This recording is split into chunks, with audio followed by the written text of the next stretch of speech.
So আজকে 5ই June বিশ্ব পরিবেশ দিবস। এরকমেরই এক বিশ্ব পরিবেশ দিবসকে সামনে রেখেই আজ থেকে 13 বছর আগে প্রতিষ্ঠিত হয় প্রাধিকার।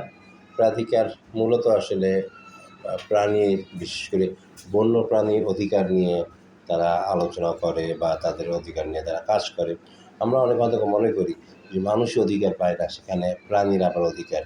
কিন্তু আসলে যখন এই বন্য প্রাণী যখন সুস্থ থাকবে, সবল থাকবে, তখনই আমাদের পরিবেশ ঠিক থাকবে এবং তখন আমরা মানুষরাও সুন্দর থাকতে পারবো। আজকে যদি আমরা বন্য প্রাণীকে অধিকার ঠিক মতন না দেই, বন্য প্রাণীকে ধ্বংস করি, এর পার্শ্ব প্রতিক্রিয়ায় মানুষও ক্ষতিগ্রস্ত হয়। যেমন একটা উদাহরণ দেই, আমাদের এই যে আমাদের সিলেট কৃষি বিশ্ববিদ্যালয়ের আশেপাশে আগে অনেক গাছ ছিল, গাছে অনেক বানর ছিল। আমরা গাছ কেটে ফেলছি, বানরের পরিবেশ নষ্ট করে ফেলছি। এই বানর এখন কী হচ্ছে, লোকালয়ে প্রবেশ করছে, আমাদের যে হলে যাচ্ছে, মানুষ ক্ষতিগ্রস্ত হচ্ছে, কাউকে কামড় দিচ্ছে, আমরা ক্ষতিগ্রস্ত হচ্ছি। এরকম খালি বানর না, প্রতিটি বন্যপ্রাণী যখন সুন্দর থাকবে তখনই আমরাও মানুষ হিসাবে ভালো থাকবো। তো সিলেট কৃষি বিশ্ববিদ্যালয়ের প্রাধিকার একটি ব্যতিক্রমধর্মী সংগঠন।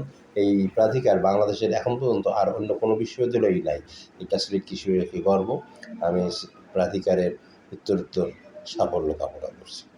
ধন্যবাদ সবাইকে। আসসালামু আলাইকুম।